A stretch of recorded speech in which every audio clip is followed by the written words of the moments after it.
I'm Ryan Frederick. I get to grab mics with people like Ilya, so that's cool. This is Startup Grind, and we have a conversation with an entrepreneur and investor, and we pick their brain about what they've been working on and the journey and how it's gone and some of the trials and tribulations. So we'll do that with Ilya tonight.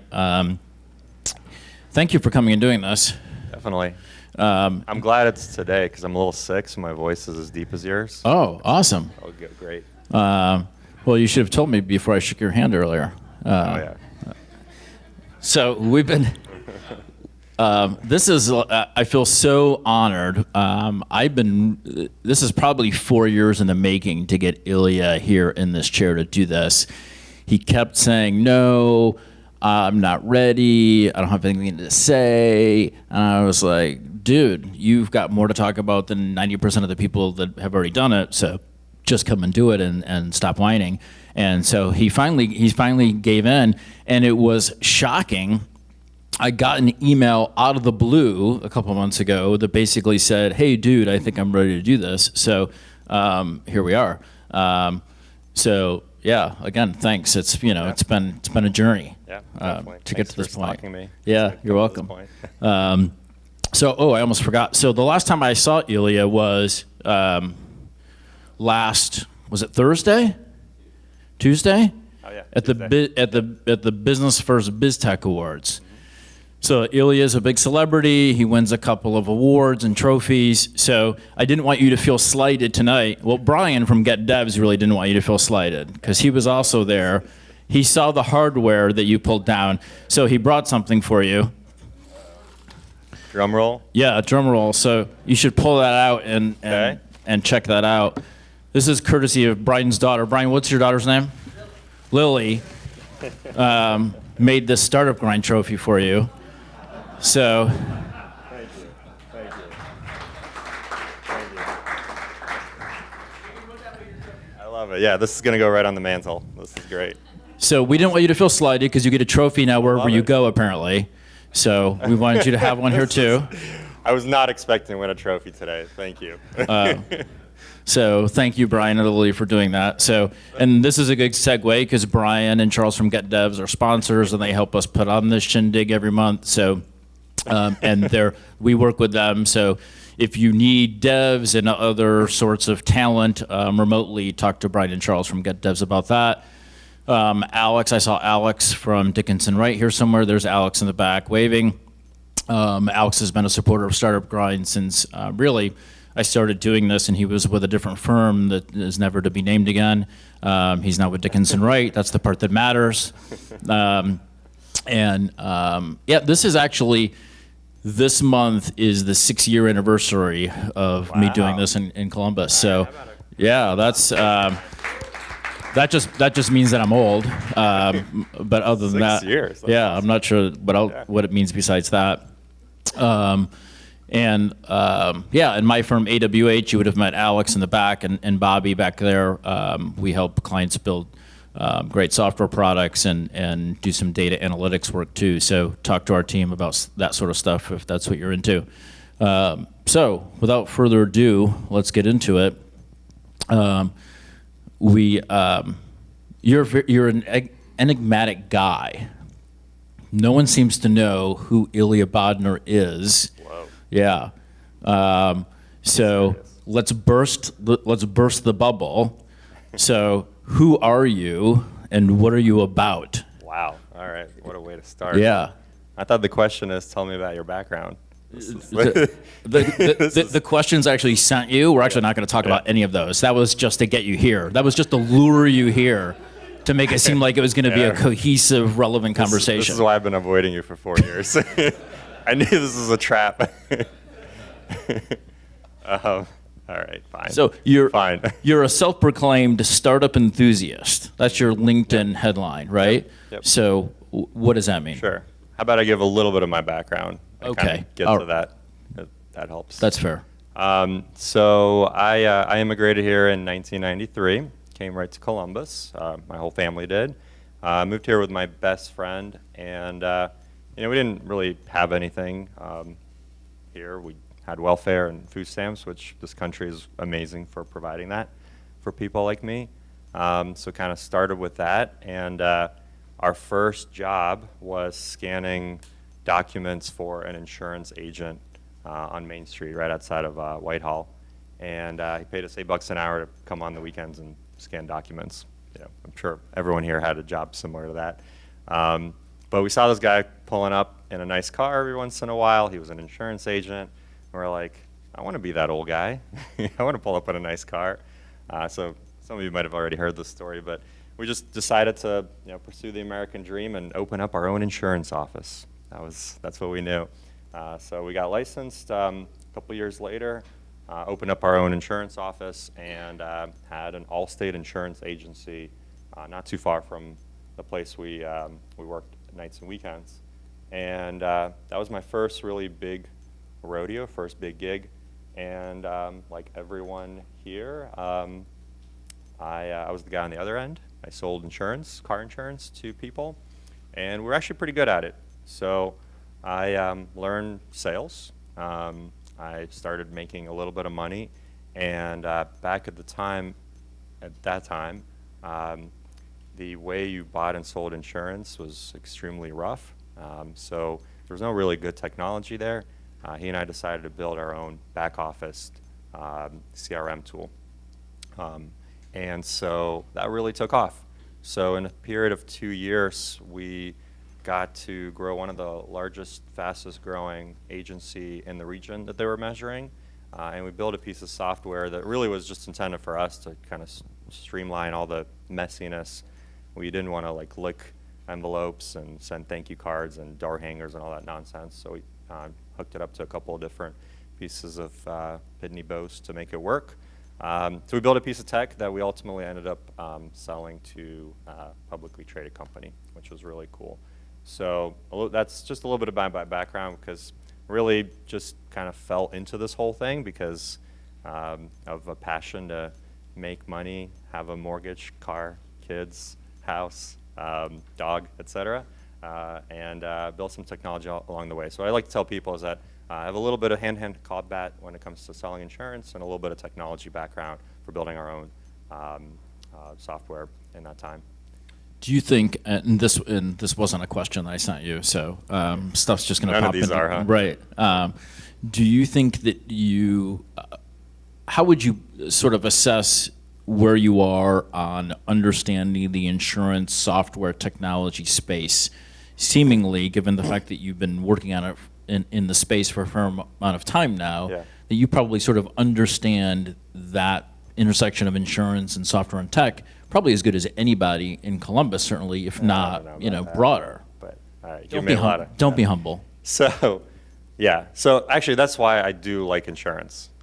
Yeah, I said it. I like insurance, and that is, it's just like the deeper you get into the problem, the deeper it goes. Like it's just like a bottomless pit. Maybe is a better way to say it. Just doesn't get. You don't really see the light at the end of the tunnel. Every single little part about it is screwed up backwards and broken and complicated, but there's a really good reason why it exists. It's the backdrop to the economy.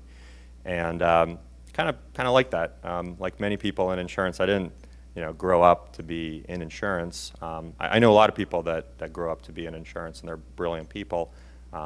Some here in town that are just amazing at it, but I didn't. I just kind of stumbled into it because I particularly enjoy complex business problems, and that's what insurance is. It's just one problem after another, after another, after another.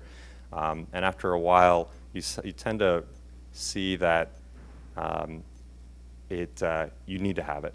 You need to have those problems. The world works in a certain way because that's the way it should work. And you're just trying to make it a little bit better. So I get excited about that. That's kind of cool. That's kind of fun. Do I know a lot about insurance? No, maybe a little bit more than the average Joe, but there's still a whole heck of a lot of learning to do. My friends that immigrated here around the same time, and I always joke about, if we would have moved to Omaha, how much would we be in the steaks business, right? This city is all about insurance. It kind of just soaks, you go to Nationwide Hockey Arena, do X, Y, and Z. That's an insurance. So a lot of it is just being in Columbus, which I kind of jumped to one of your later questions, but it is a really cool town. I mean, people take you in and they kind of open it up, and they give you a one-on-one just about anything, and that's how I got into it. So let's talk about the latest endeavor in insurance with Bold Penguin. It's commercial insurance. Yep. Underneath commercial insurance, what problem are you solving, and why do people presumably care about it? Yep. So I've worked with this guy, Ben Clark, who also graduated from Ohio State for the last 9 years. And he and I had like this moment where, is this thing on? Am I allowed to? We had an oh shit moment. You can blur it out. You can swear. I can swear. Believe me, You do it over all the 6 time? years, Yeah. I've sworn a All right, lot. Good. Whew. Yeah. All right, good. Well, if I knew that, I would have come a little earlier. So, yeah, we just had this moment where we're like, okay, well, we just came off of another venture. We had a little bit of money in our pocket. It wasn't quite an exit, but it would give us an opportunity to sell our shares at a company for a good return. And we're sitting around, we're like, okay, what the hell are we going to do next? We know a thing or two about insurance. We know how to sell stuff. We know how to make products, tech products, we think. Where do we go from here? And through a long drive to really nowhere, we decided that we wanted to stay in insurance because we just knew that better than any other industry. It's not sexy. It's not like you don't really talk about at a dinner table with your friends. It just kind of was really complementary to our personalities. And then we looked at within insurance, what's there that's kind of like the final frontier. And I'm probably boring every single person here, so feel free to close your eyes and zone off and answer some emails. But in insurance, one of the unsexiest, like the final frontier, is commercial insurance. No one really talks about or sees it. You talk about auto insurance, life insurance, see the commercials like crazy. But business insurance is like the unsexiest of the whole thing. And in business insurance, commercial insurance, everything is still done by pen and paper, or a lot is still done with pen and paper, and a lot is still done through a fax machine. So when you hear something like that, you're like, ugh, this is just gross. So we thought it was a good business opportunity. So that's how we got to commercial insurance, having understood insurance, and then again going to the unsexiest of it. And then within insurance, who here owns a business of their own? Will you raise your hand, please? Great. Have you bought workers' compensation or liability insurance for yourself? Just pretend you did, even if you should have. You should did. The process of getting insurance is even more antiquated there, and you have to most of the time deal with a broker or an agent. And that person or company is there to kind of help you go in the right direction, because you kind of you get lost in the space pretty much any given Sunday. So that agent or broker is your guide, is the shepherd that gets you to buy insurance, make sure that it's fair, that it's not overpriced, that you're adequately covered. It's a different language, right? Most of us don't even understand what's written in that whole thing. So I'm being long-winded about this, but that agent or broker today has a hard time of communicating with all the different insurance companies. So that's when the pen and paper comes around. They have to submit this application around. So what Bold Penguin does, and what we're trying to achieve, is trying to make that back office process of taking an application and turning it into a quote more streamlined, more efficient through the use of technology. So that's the particular problem that Bold Penguin is solving. There's a very small audience of customers for us. Very few people understand what the hell I'm talking about, let alone that this is a pain point for them. So we're kind of targeted towards that, this whole back office in commercial insurance, specifically for the agent and broker that's involved in the space. Where are you in the evolution of the company? What size is the team right now, and are you sort of on track with where you thought you'd be at this point, ahead, behind? Sure. And if so, why are you ahead or behind? Yep, thanks. I always have a hard time answering that question of like, where are you, right? Because that's just like, I'm here right now. But thanks for those filters. So Bold Penguin is about 70 people right now. We have an office here downtown Columbus. We have a few really big logo customers, both on the agent and broker side and on the carrier, the insurance company side, that utilize our platform or use our solution or are paying customers. And we're gunning for a couple more that we're rolling out in 2019 as partnerships. So we are past market validation. We are trying to figure out the right pricing structure for our business, and we are in just about like at the foothills of trying to scale the company to figure out a repeatable sales process, a repeatable implementation process, a repeatable process basically all the way around in technology, DevOps and engineering, all the way to the frontline salespeople. So are we ahead or behind? Well, that's a tough one to answer. So I've been part of many different startups. How about I try like this? And I've been part of great startups, amazing. Some names you probably even heard of. I've been part of good startups, and then I have like a long, long list of really, really crappy startups that I'd rather not even mention because it just was a hot mess. Either the people were bad, the idea was stupid, or we just ran out of money before. Let's talk about those. We don't have, do we only have 45 minutes? We don't have enough time. I'm sure everyone here has been a part of that. It's like, oh, I got an idea. And then like a week later, like, that was a stupid thing. I'm not gonna do that anymore. That was just drunk talk. Until you do it again the next Until week. you do it again and again and again, yeah. So the reason why I'm going on this whole great, good, and bad is because the great ones take everything out of you. So Bull Penguin's only been around for 2 years. It feels like it's been a century and a week all at the same time for me, and for many of the people involved. It's exhausting, it's demanding, it's thrilling, it's amazing. It's like for everything negative you could say, there's like a list of all the positives. So it's really hard to say are we ahead or behind. I think the journey itself has been really freaking cool. This is one of the few companies that I've been a part of that we from the start knew what we were trying to build, and from the start knew who our customers were, and from the start knew who we were and who we didn't want to be, and that helped us like the guardrails. So if you look at our balance sheet or profit and loss statement, are we ahead of things? To an investor or to a P firm, probably not. They'll be like, okay, cool, you're in this bucket, you're in this sliver, you're in this growth stage, et cetera. But to us, so the part of the executive, the management team, the people that are there from the start, I think we are exactly where we want to be. That's awesome. Yep. What's been the biggest challenge, and what is the biggest challenge that you're facing now as part of going from the foothills of Yep. scaling to actually entering that scaling phase? Yep. I use the foothills thing because my partners are hikers like I am sometimes, and one of them actually was trying to go up Mount Everest a couple of weeks ago. He got into the base camp too, which was kind of crazy. That's why I use that analogy. But That sounds more like mountaineering than hiking, but okay. mountaineering, fine, yeah. fine, yeah. A little more than recreational. It wasn't in a metro park. He was not. He was not. Well, maybe for Nepal, maybe not. Not for Columbus, For a Ohio. Sherpa, he was at a metro park, right? Right. Wait, what was the question? Got off on this whole thing. What's the hardest thing? Yeah, right? what's the hardest thing as you guys sort of Yeah. go to the next level? So there's 3 equally hard things, and I don't know. It just depends on what time of the day it is. Number one, the unemployment rate right now in Central Ohio is ridiculously low. I like to joke around and say that for software engineers, it's a negative unemployment rate. Everyone's got a job and then a side hustle. And if you don't have a side hustle, question mark. What are you? Why? Why not? What's wrong with you?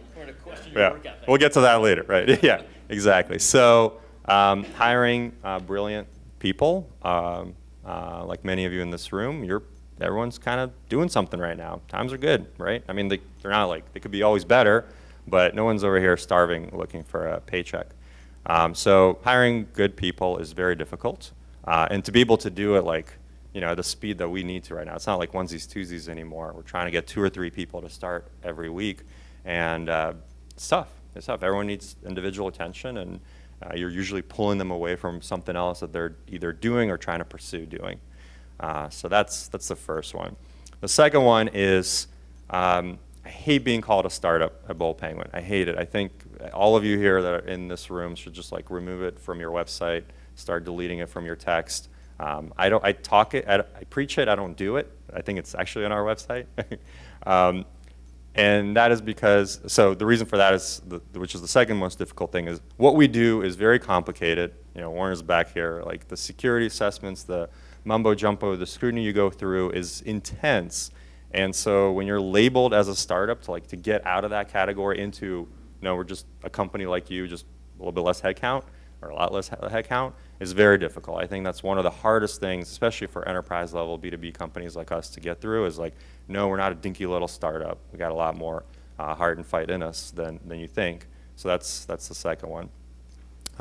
The third one is, as much as I love Columbus, Ohio, and everything is about doubling down in Columbus, Ohio, that does hurt us. Most of commerce happens in New York City, in Boston, in Chicago, in Los Angeles. Those are world headquarters, those are hubs. And no matter how much you're loyal to Columbus, Ohio, you got to get on a plane and go to New York, because that's where people are. Very few will come to see you here. So I think proximity still hurts us. We got we're the up and coming for the last 20 years or however long. People Wait a second, dude. We're like number one on every freaking list. Right. I mean, that's great. Yeah, I love it. I mean, I share, and all that kind of stuff too, and brag about it to all my cousins in Chicago that, yes, we do wear shoes to work, kind of thing. Like many of you here. Yes. Yeah. I'm able to send you this message because I'm on the internet. I was able to get connected. On the internets. Right. Yeah. So you don't like you don't like startup. You also don't like being referred to as founder, head honcho, CEO. Why not? Yeah, because let's see here. What's the shortest way I can answer that? It's a team effort. Everything you do is a team effort. If there's that whole saying: if you want to go fast, go alone. If you want to go far, go with others. If you're just trying to build a practice or like a little thing that suits your personality, that little thing can turn into a mid-sized thing. Great. You could be the boss. You could be the founder. You could be the CEO. You could be the head honcho, et cetera, whatever words you used. But if you really want to create something bigger than yourself, something that could last through all the winners, through all the tests of time, then it's a team effort. And everybody has to feel like they're the CEO. Everyone has to feel like they're the founder. Everyone has to care. Even on the shittiest day, they still have to act and feel like they're the CEO of whatever they're doing, because it's so important.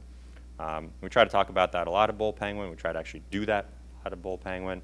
And I think that matters. I'm personally trying to create something that is bigger than me. I like to just kind of go out the back door, out of the exit sign, and no one notice, and things are still working along pretty nicely.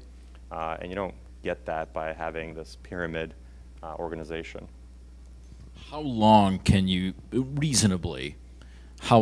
stay flat before you have to start putting in some hierarchy, in your opinion? Yeah, or can you stay sure. flat for a longer period of time than most people think?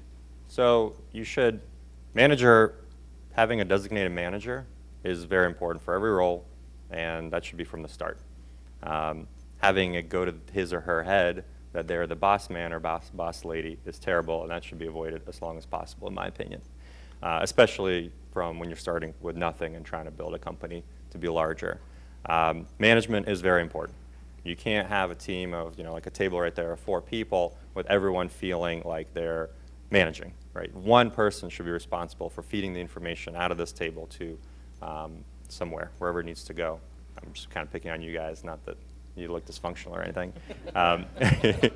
Oh, I just realized Aaron's at that table. Okay, they are dysfunctional. Be that as it may.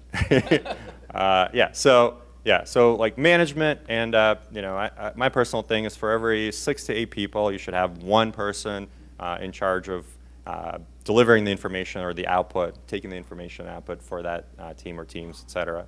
But it's a subtle difference, but a really important one, which is to be the actual boss of something should be avoided as long as possible. Let's talk about validation in a couple of areas. It's said that everybody has at least one, million or $100 million idea throughout the course of their life, if not multiples. So how do you think about validating ideas, and how do you decide what you're actually going to dig in and pursue, and what you're going to leave on the cutting room floor? Yep, that was part of your question. That was part of the question. Thank you for sticking to the script. You're welcome. That's awesome. I personally believe, or I came to this conclusion some number of years ago, that everything needs to have three legs to the stool. One, you have to have an idea. Two, you need to have capital. And three, you need to have good people executing, or team, in any order, any of that order. But it's got to be three, right? Everyone here has got ideas. You probably have like 100 ideas right now just talking or listening to this. Everyone can find great people to work with. It's a little tougher to get the capital. But if you can get all three going, that's when you got something to be, that's a force to be reckoned with. So everything that I do, and I try to remind myself and others, is just look at it from do you have enough runway? Do you have the right people involved? Is it a stupid idea or is it an okay idea? If it's like, yes, this is good, yes, I have the people, yes, I have a little bit of runway, then it's worth validating. And you should check that every step along the way, right? Like from zero, you need maybe a couple $1,000s, half a person's time, and an okay idea. You know, when you're at 10 million in revenue, you got to check yourself again, and between that, that's a pretty big gap too. So at every step of the way. Yeah, so that's how I look at validating it. And you have to be honest with yourself. You know, a lot of people are like, oh, but if I do this and I do that and I put this together, you put on, it all makes sense on a whiteboard, right? Like it all makes sense on a spreadsheet from left to right. See, that's how we become $1 billion company. That's not always true. You got to have those three legs of the stool. At least that's how I believe it. And so if you've got something that's worth working on, how do you then ensure that you build the right product? And how do you build the right product as iteratively and simply as possible as you gain more access to customers and the team grows? Because you're not going to build, your version 1 product is not your version 10 product, although many people try to start out building the version 10 product. Yep. So at Bull Penguin, we were lucky because we knew exactly what we wanted to build. There was like not an ounce of doubt. Like how we were going to get there, yeah, we would have zigzagged a little bit, but we knew exactly what we were building and who we were building it for. And so that level, that kind of clarity provided us a level, a speed that we really needed to get going. I think that building, so I welcome the challenge of anyone here or later to tell me that you can just have good hopes and get good expectations and then kind of evolve and iterate and pivot your way to the right product and stumble into it. I don't believe in those kind of fairy tales. I think that the successful startups or successful businesses at any step of the way is they really thought out of what the product should be. They don't know exactly how they're going to build it or what they're going to build or what features and what orders or what functions it will actually have, but they have a they have a great idea of what the product is. And if you don't have a good product, then don't do it. Just challenge yourself to think a little bit further because you're just going to burn money, you're going to waste your clients' time, you're going to waste those early adopters that took a chance on you time. All those kind of things just kind of go out the window, or you're risking going out the window, which ultimately is your reputation. So on the capital piece, other than going to some investors and saying that your total addressable market is $1 billion and you only want to get 1% of that, right. What's the real way for people to think about raising money and going about that process based upon your experience doing it several times? Yeah. So I used to call it client-funded. I client-funded my way to where we are, but I guess the cool startup way of saying it is bootstrapped. So we bootstrapped. You got to go to your clients, and you got to tell them, or who you think will be your clients. You got to tell them exactly what you're building, and you got to be honest, but stretch it as far as you can about this is where we're at, but we'll be here with your participation, and kind of just in the same breath, because you don't have the capital to get to that product that they actually need that moment. I think the best way to do it is by getting it from customers, that period. Raising capital, there's only one game in town. We all know that. So if you are going to raise serious money, you have to go to either of the coasts. That's just a hard, cold fact. Other way to do it is the client-funded way or the bootstrap way, which is you provide a service. It's got to be a good service. It's got to have some margin in it, and hope that they pay their bill on time. And you do that every month. You're the first person that I've ever heard say have it customer funded. Yeah? So. Uh-oh. Am I doomed? No, Yeah. I agree, Okay. and I've beat that drum for a long time because I've started a couple of companies on that premise. Yep. Most people, in my experience, are more afraid for some reason to go to customers to have the business be customer funded through revenue than they are to go pitch investors. Yep. Why do you think that is? Well, Probably because you can only go to the customer a few times, if not just one time, right? So if you strike out, I think most people are terrified, including myself, by the way. I'm in this is not a criticism of others. Just terrified of hearing no, right? Like we pitched at Bull Penguin, like the 4th largest carrier in the country. It was like a dream come true, but we were terrified of getting a no, because if they say no, you're out. You're out for years, if not decades, right? Or you might be just out, period. So I think people are scared of that. You have to take calculated risks, bets. You have to just go at it. Luckily, if you're in a business where you have like 1 or 2 or 3 customers, you're probably in a bad business. You got to have many customers, and you'll have a batting average, right? Some you win, some you lose, some you get in just a little bit and you keep growing with. So I think that, to sum it up, I'm just going to repeat myself here. I think people are just terrified of hearing no because of the consequences of what that would do, either to their psyche or to their ability to sell into that organization, or the the validation that they needed for their own business. Who do you seek advice from when you're making difficult decisions around the direction and sort of strategy and path? Who are you seeking direction from? I hope my wife doesn't see this video, because I'm about to give her a compliment. I'm sure she won't. I'm sure she won't. So I used to hate. Cares nothing about what you're doing. That's probably professionally. True. That's probably true. So I used to like fight this whole idea of mentors. I never thought that anyone could really relate to what you're doing. You always you can meet with a mentor for a couple hours. You give them your side of the story. They'll be nice people, and they'll try to not give you opinions, but give you facts. And then you come out of there, you're like, yeah, but they didn't know this. You're always doubting, right?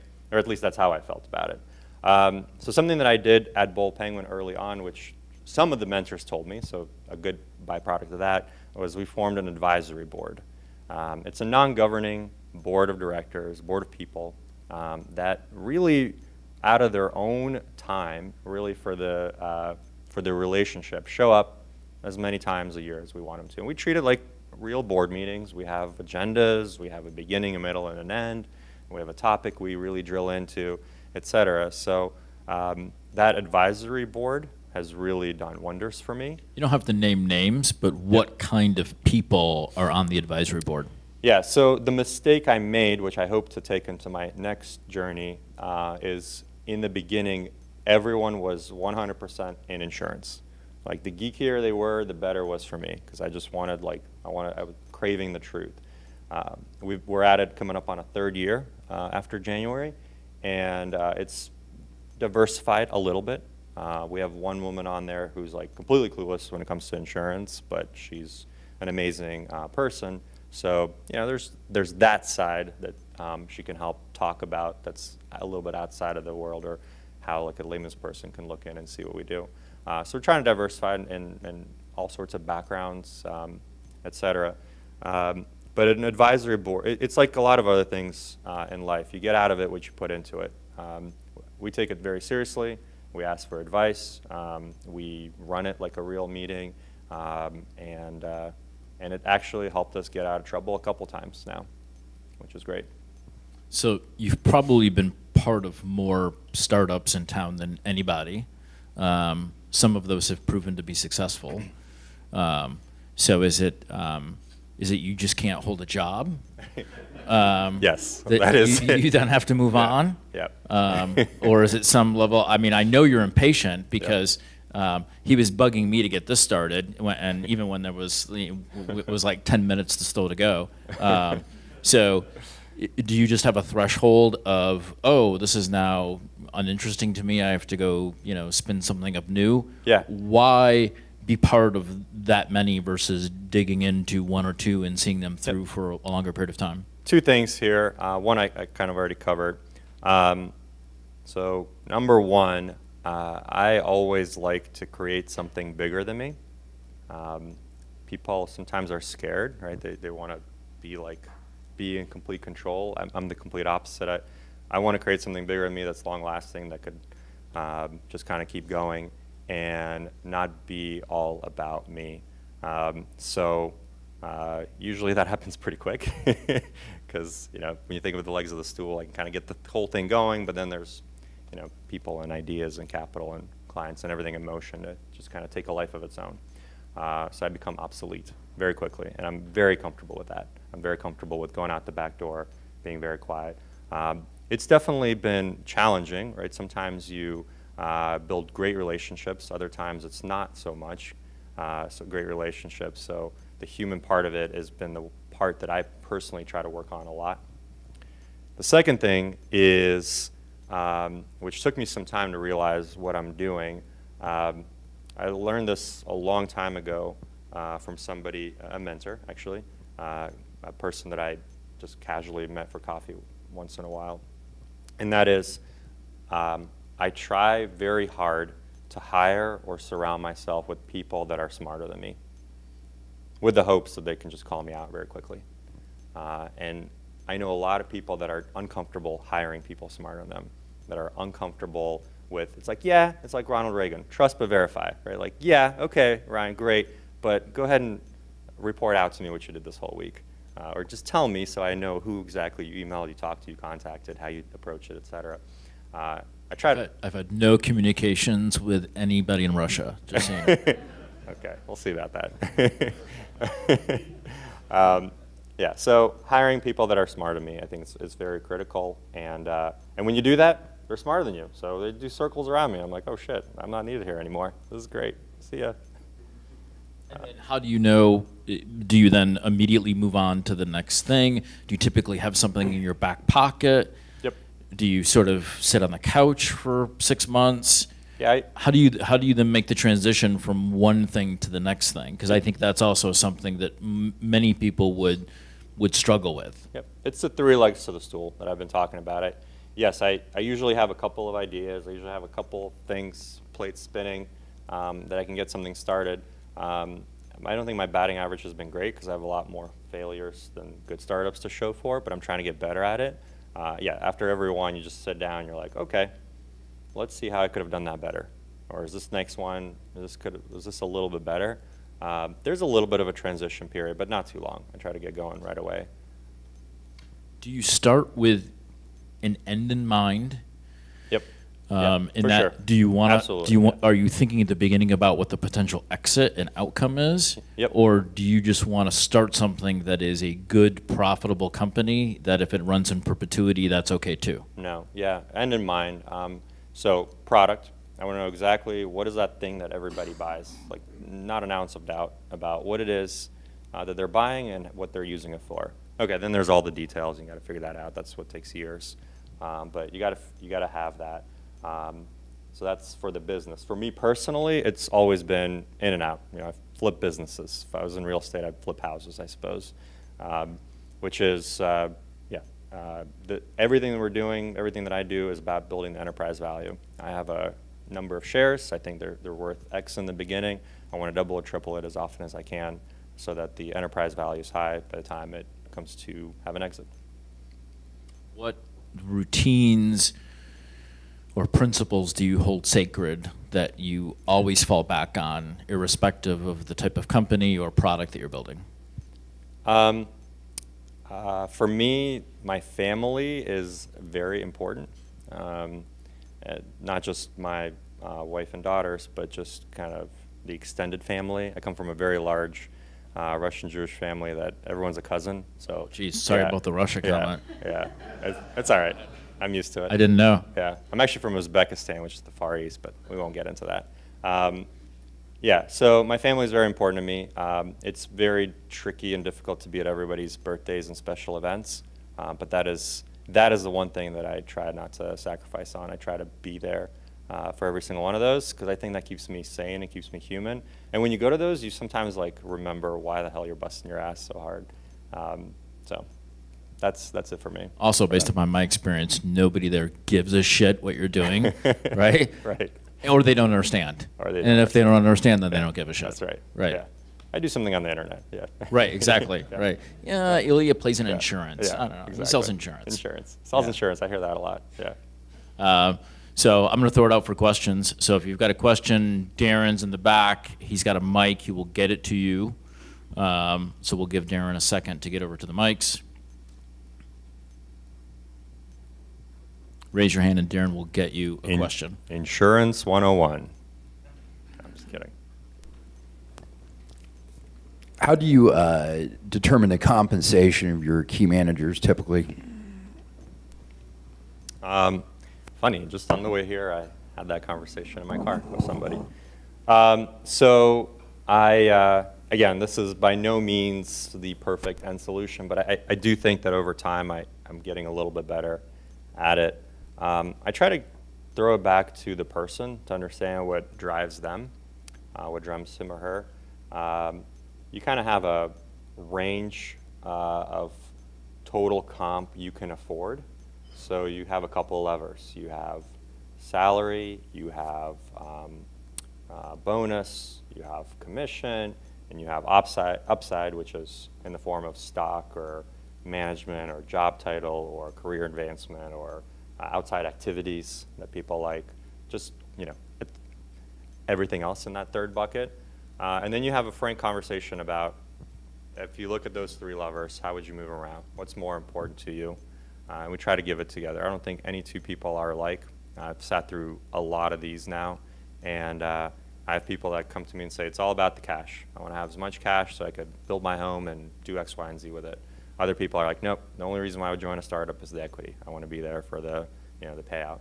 And then there's people that aren't so extreme, I just want to have enough to keep my day-to-day and have a little bit of taste of victory. A lot of people that just look at joining whatever the hell I'm doing as a career path, right? So my title is this today. I'd like my title to be that tomorrow. And I'd like my experience to say that I could do the following in 3 years from now. They may not use those exact words, but there's usually something that's driving, or they have a vision for what they are, or who they want to be. So just try to marry the two up.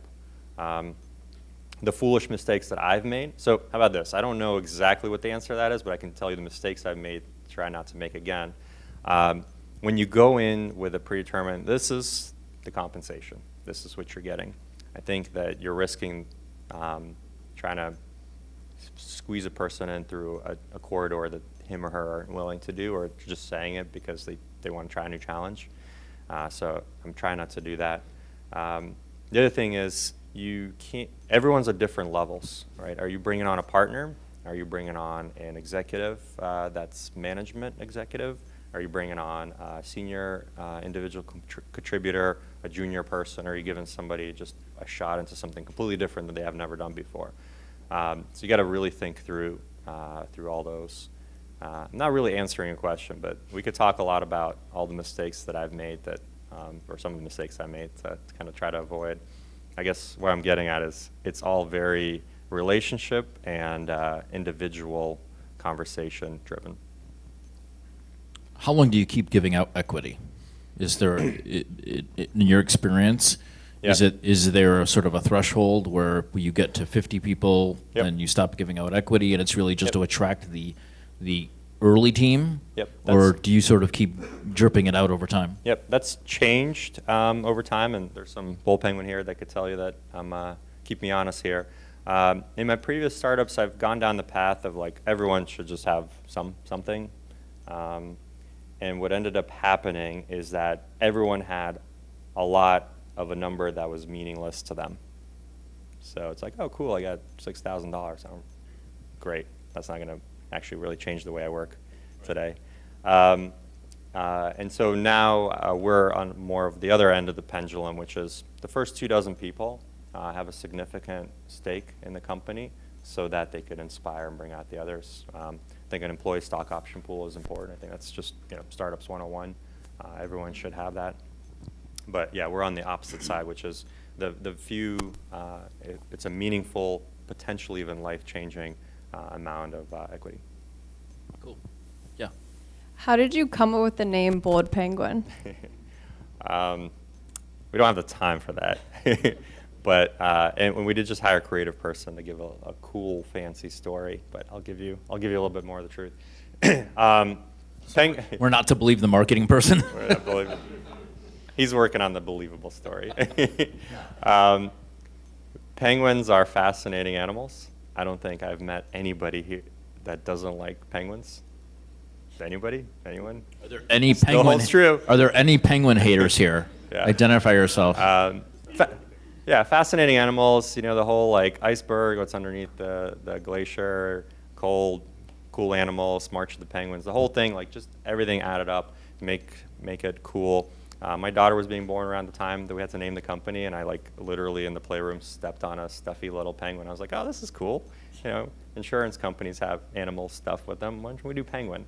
And then the bowl part kind of came because just wanted to do something a little bit different. I wanted to be a little bit more daring.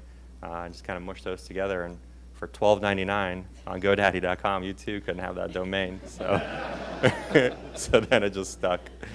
We do have a cool story. I told a friend of mine, and he showed me like a video how a bunch of penguins jump off of a glacier, and the first one's actually pushed in by the rest of the waddle, and it's because they're sea lions and they could get eaten, but if not, there's enough fish for everybody. So we're like, okay, we're like, oh shit, we're that penguin.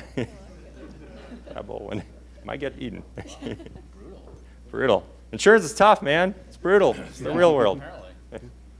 So over here, I get the whole thing about sort of having a really strong vision of what the product is and then being able to sort of sell it in Bootstrap. Like those two things fit together very nicely, right? If you know what the product is, you can go sell it to customers.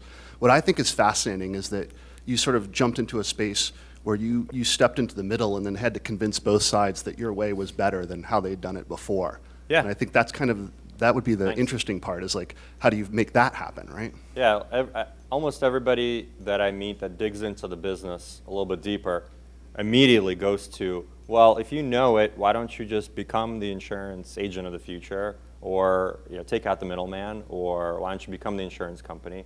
Why do you need these two sides? I believe, my partner and I believe that being that marketplace that ties the two together, being that mechanism, being that being that app, being that application that everybody uses, being the pipes is more meaningful than one of the outlets or one of the drivers of it. So it's much harder, and it's contrarian, and it's you have to watch yourself, because it's easy to just go down the path like, I'm doing so much work, why don't I just sell a damn policy? Why don't I just sell insurance? Yeah, so that's back to how do you increase the enterprise value of your company? Hey, so I'm with a surplus lines insurance brokerage. Oh, wow. And we have. What are you doing here? What's that? I'm just kidding. I've been exposed to kind of a lot of the products that are out there for the type of service that you're describing, and I'm kind of curious, like, where did you identify a niche specific to Bold Penguin within the ecosystem of other products that are out there? So E&S is actually What agency regulates insurance? Federal agency? It's not federal, it's by state. Oh, it's by state? Each state has There's one, like a yep. state Bureau of Insurance Yep, compliance. Department of Insurance. Yep. Yeah, okay. Yeah, so we always talk about, like, there's like 50 countries here that insurance sold through that has to hear something from you every 6 months about how you're doing it. So super fragmented, super regulated, very old school and slow moving. Because it felt like your opening was like a cover for being like from a regulatory agency. No. Are you from a regulatory Turn off the agency? recording. I'm not, Turn not off the from a recording now. regulatory agency. Okay. So yeah, E&S is an area we're getting into. Actually, in 2019, we just started sketching out some things, excess and surplus for all of you that don't know. So when we looked at commercial insurance, the original idea was we wanted to do something large enough where the agent and broker made sense, like that human touch made sense. What we learned over time is that threshold is really low on the revenue. So you sell insurance, the premiums that we're after, $5,000 to $10,000 a year, those tend to be even on the higher end of it. So we just let the customer, which is the agent or the broker, drive that. That's back to my whole, like, I knew what the product was, but you don't know exactly which functions or what features that they want to be able to use or how to build it for them. So to answer your question, we knew that it had to be in small and mid-sized business. We knew it wouldn't be E&S because there's another layer of scrutiny that has to go through. We let the agents see how they would interact with it. Is he a potential customer for you? Maybe. Yeah. Yeah. Yes. Okay. Come see me right after. Yeah. So have you ever been a part of a startup where you're not sure if the customer knows what they're looking for or they fit the mold that you're trying to build? And how did you customize your solution to get to that point? Yeah. Gus, is that you? That is me. Hey, Gus. How are you, sir? Good, how are you? Hi, Gus. So no, I've never been a part at a business, a startup, where the customer didn't know what they really wanted. No, I really mean that. Maybe like as the party line, that company said, no, we don't do it like this, or no, we don't need it, or we're fine as is. But when you start talking to the people, they're like, oh yeah, man, this is a hot mess. Like we should be X, Y, and Z. So you dig your way through, find a couple of champions. I think if you're trying to build an abstract, or if you're trying to truly disrupt something, you're in for a treat, man. Like that is playing with fire. But most of the stuff, like I said, the world works a certain way because that's the way it works. So you're just trying to make it a little bit more efficient. We'll do one final question for Ilya and get him on here since he's apparently on the verge of passing out. We'll go over here. The number 4 say yes or no. What's that? Fourth largest company that you approached to bootstrap with your Oh, idea. They said okay. yes or no. They said yes. Yeah. In a big way. Yep. That's why you're able to be here tonight talking about it. That's right. Yeah. Otherwise, I'd be out there delivering your pizza. Please help me thank Ilya for joining us tonight.